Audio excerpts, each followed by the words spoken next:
Yaşayıram həyatımı aslanlar kimi, ola bilmirəm insanlar kimi. Dəhşət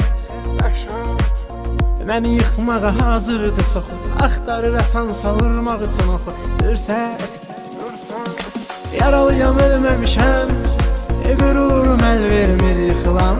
Ələməm, bitməmişəm, xəyallarıma çox-çox yaxınam.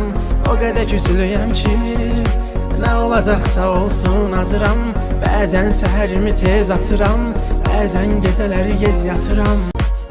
Məni yıxmağa hazırdır çoxu, axtarır asan savurmaq üçün oxu. Fürsət yaralıyam, ölməmişəm, qürurum əl vermir yıxılam.